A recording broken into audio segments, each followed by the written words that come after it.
మరో 10 ఏళ్లు ఉడాన్ స్కీమ్ ను పొడిగిస్తూ 120 కొత్త విమానాశ్రయాలకు కనెక్ట్ చేస్తామని ఆర్థిక మంత్రి చెప్పారన్నారు కేంద్ర మంత్రి రామ్మోహన్ నాయుడు.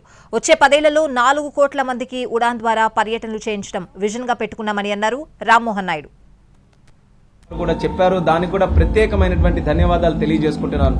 ఈ రోజు భారతదేశంలో అత్యధికంగా శరవేగంగా అభివృద్ధి చెందుతున్నటువంటి రంగం ఏదైనా ఉందనంటే అది సివిల్ ఏవియేషన్ సెక్టర్.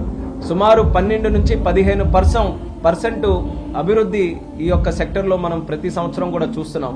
అటువంటి సెక్టర్లో ఉడాన్ స్కీమ్ 2016లో అయితే అప్పుడు కూడా మన తెలుగుదేశం పార్టీకి చెందినటువంటి సీనియర్ నాయకులు అశోక్ గజపతిరాజు గారే ఈ మినిస్ట్రీకి మినిస్టర్గా ఉన్నప్పుడు అది లాంచ్ చేయడం జరిగింది. 10 సంవత్సరాల విజన్తో ఆ స్కీమ్ని లాంచ్ చేశారు. 2026కే ఆ స్కీమ్ ముగించబోతుంది. మరి నేను మినిస్టర్ అయిన తర్వాత మళ్ళీ దీన్ని ఎక్స్టెండ్ చేయడానికి ఒక ప్రపోజల్ పెడితే ప్రధానమంత్రి గారు అలాగే ఆర్థిక మంత్రి గారు అంగీకరించి దీన్ని ఎక్స్టెండ్ కూడా చేశారు. 120 కొత్త డెస్టినేషన్లు కనెక్ట్ చేయడం, ఈ వచ్చే 10 సంవత్సరాల్లో సుమారు 4 కోట్ల మందికి ఈ ఉడాన్ స్కీమ్ ద్వారా యాత్ర చేయించడం, ఇది ఒక విజన్ గా పెట్టుకొని ఈ స్కీమ్ ని కూడా